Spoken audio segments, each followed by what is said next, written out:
Alright, parents and players, I'm just going to make a quick video to outline some rules so everyone knows kind of how this league's being played. It's taken me a second to figure out what exactly is going on as well, because the rules are so much different than high school rules. So I'm just going to go through basic rules. We'll start with face-offs where players should be. What you see here is an image of a high school field or an adult version field. Our field's a little bit different for the young guys. But I'll explain that as we go, and I'll redraw some lines as we need. So during a face-off, there's going to be two players. There's going to be a player here, and there's going to be, let's see, what's another good color? We'll say blue. A player here. Okay, so these two are the only ones that can be involved in the face-off, so you can't have someone sneak in there. Then you're going to have a midfielder here. Oh, this guy's a midfielder. And then you have a midfielder here. And then you'll have another midfielder here. Okay, so on the face-off, this midfielder here and this midfielder here can run in and assist the players facing off. No one else can do that until the ball is what's they called released or has possession, meaning someone's picked it up off the ground. So until then, there's going to be a defender. Well, let's make our first change to this field. This line is usually the line they have to stand behind, but they've shortened these youth fields. And it may depend on the refs. They may not shorten it, or they may shorten it. Last week we played on a shortened field. The first week it wasn't as short. And we had the box, and they were behind this line. So we'll just have to anticipate that. But I'm guessing it's most likely they put a line here at what's called GLE, or goal line extended, because this box is a little bit too close because they shortened the field. So there'll be defenders here, and offensive players usually next to him. Or I mean, they don't have to stand on opposite sides, but that's usually how it works out. And then there will be attackmen for our team here.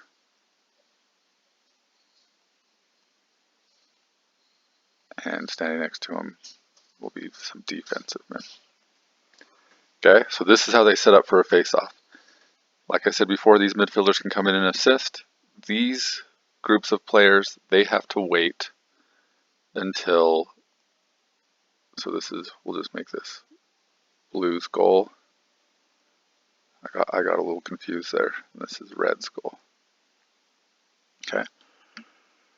So these groups of players have to wait till the ref says release or says possession before they can run in and go after the ball. That's to simplify face-offs and mostly to protect these players because their heads are going to be down. They don't want them to get hit. Okay, so that's a face-off. So as a parent, if you have a player standing behind one of these lines and you see the ref wave his arm or yell release or yell possession, go ahead and cheer on your players to run up and help out. Okay? The other thing is, during gameplay, we do have offsides rules. Now, offsides rules are the same as for adult play. So, high school players have these same offside rules. These guys have the same offside rules as them. And it's essentially to limit the number of players on each side of the field. So let me just remark these. So this is the red goal. This is the orange goal. But these are not players. We don't have goalies for these young guys. They don't want people getting balls thrown at them. So an offsides rule, which is a little confusing, but it's pretty simple, is if X is attacking here, they can have 2 attackmen and 2 midfielders on that side of the field, and they have to maintain 2 back on the defense, which means at any given time you can only have 4 players on either side of this line. Now, defenders don't have to stay on defense, middies don't have to stay anywhere. No one's fixed, but for simplicity purposes, I tell the boys, if you're on defense, don't cross the line. If you're attackman, don't cross the line. Okay? It can get a little confusing because the defenseman will pick up a ball, he'll run around, He'll be running toward the line and he's hesitating because he's getting close to the line. I'm just telling them just to throw it, avoid the offsides issue. As they get older, they have to communicate that with their players. Lacrosse is probably one of the sports you have to talk the most. You're always talking. Our boys struggle a little bit, and I get it. They're new. But every time a ball falls down, they have to say ball down. They have to communicate who's getting the ball. That's the biggest difficulty on face-offs for us, is saying, I've got the ball. A lot of times we're just fighting ourselves. But this is offsides. So, and it works the same for the orange players. Or not orange, the blue players. So the blue players will have 1, 2, 3, 4, and 1, 2. So let's say, I don't know, this guy here has the ball. Blue can't have their attackman come onto defense. So since we're only playing 6 on a field at a time, it's 4 is the number. In high school and beyond, it's going to be 6 because they play 9 field players and a goalie, so 10 total. So you'd have 3 and 3, but we don't need to concern ourselves with that, just for future reference. So this is it. This is the offsides rule. Okay.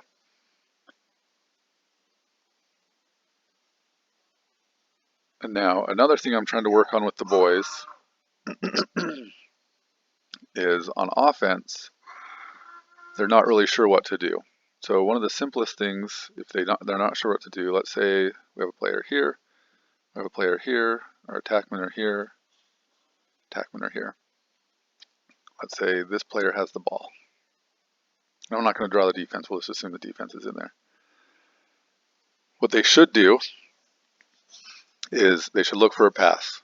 I realize passing is difficult for these young guys, but the first option is a pass. If there is no pass, they should run it down this way. This guy should jump up to make space, take a defender with him. He's going to run down this way behind the goal. When he's behind the goal, he can look again. He'll have this guy that was just jumping up who may be open for a pass. And these guys here should be looking for a pass. Again, if they're not open, this guy should just run all the way around, get as close to that crease as possible, and just shoot. A lot of times what we see the boys doing is they're coming down, they see defense, and then they come back up, and they try to cut back in. Nothing really happens. They come back up, they cut back in, then they realize they don't have a good shot because they're offhand, so they're right-handed and now on the wrong side of the field, so they kind of run all the way back and try it all over again. The best option is run down the sideline. For left-handed guys, run down this side of the sideline. If you don't see any passes, you don't see any shots, go ahead, just run down here and keep everything rotating. Let me clean that up a little bit. And this is something that's kind of hard too, that's a little bit different, is this is a lot more basketball-esque of there is no real like fixed positions. Yeah, you have attackmen and you have defensive men. But once the offense happens, these guys are rotating constantly, or at least they should be. So if someone comes down and you're in their way, you got to get out of their way, or rotate around, and the whole thing rotates around. Okay. So just kind of talk through that with them. Just say, hey, get open for a pass, or get out of the way of the drive, or whatever they need to do to be part of the play. Even a guy over here that doesn't touch the ball, he can be part of the play. He can yell, scream, get lots of attention, and draw a defender onto him. The more defenders that are away from the ball, guarding these guys, the better. But that's how our offense should run. Right now, I'm just instructing them. Our only real play is, hey, run down the sideline, get behind into the X position, look for passes. If there aren't any passes, come around close to the crease and shoot. So going back to crease, this is the crease. An offensive player cannot step inside the defending team's crease. So, yeah, if that makes sense. So an attackman can't run through the crease on which he's trying to score. Now, if they're on defense, they can run in the crease all they want. And we need to use that to our advantage. If the ball goes in there, we need to yell at the boys to say, hey, get in the crease and get the ball. You don't have to stand outside. A lot of times I see them hesitating, and I get it. It's kind of nerve-wracking to get a call, get a whistle blown on you, but they shouldn't worry about getting whistles blown on them. all there just to learn. So that's our offense, and I hope that clarified a little bit. But now let's look at defense. So what I want to do on defense is essentially just make a box. We make a box. Now, what that does is, I mean, you can notice right away, this is wide open. So I say a box, but I'm always going to yell at a guy to get the ball. So there's going to be one floater guy that's going to go ball all the time. Okay? So what's going to happen, or how this should work, is blue's going to be down here, and they're probably not going to be playing very good positions, but we'll say they're playing close, and then there's going to be a guy with the ball. And what's going to happen, this guy with the ball, on defense, what our boys should be doing is one guy will go pick up the ball. Boom, he's covered.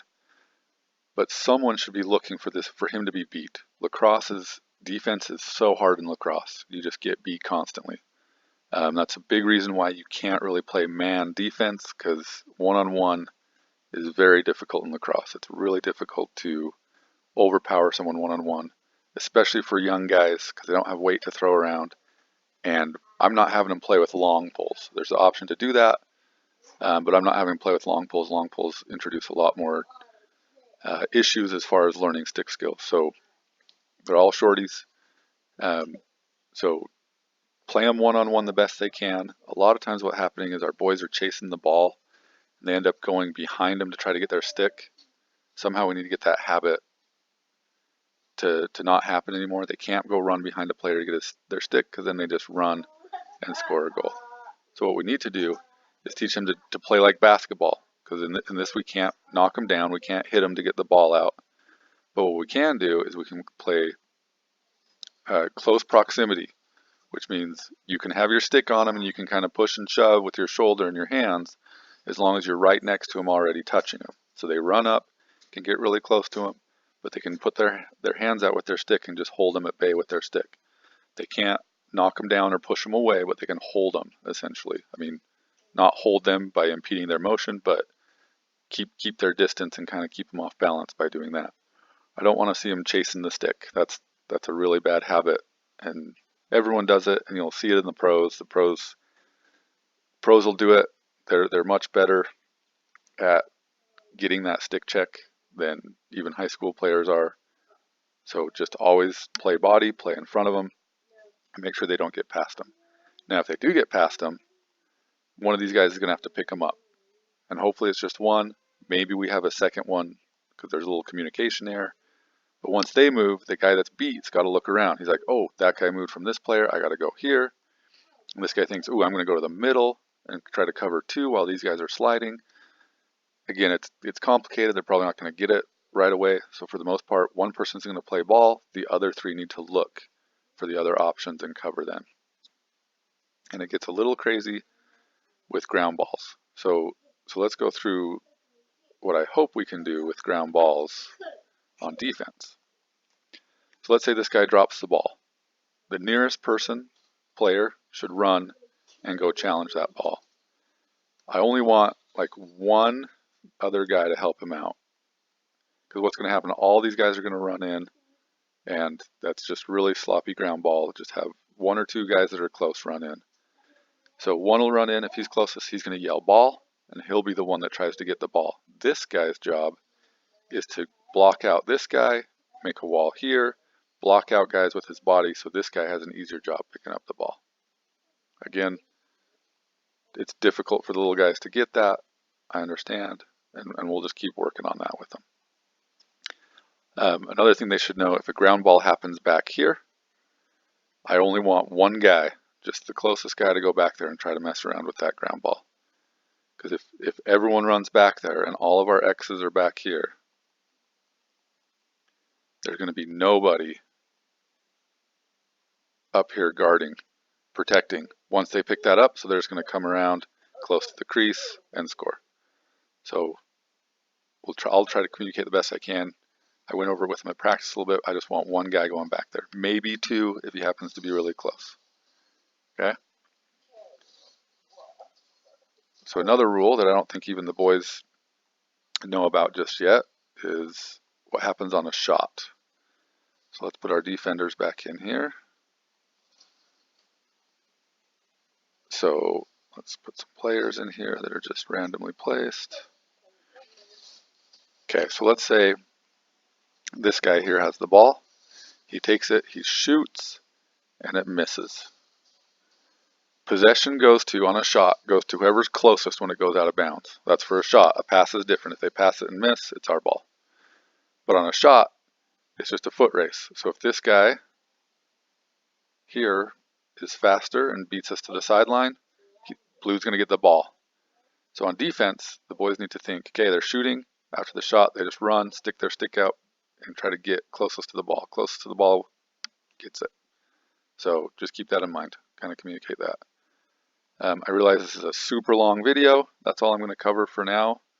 But yeah, we'll see you guys on Saturday. Everyone come out and cheer.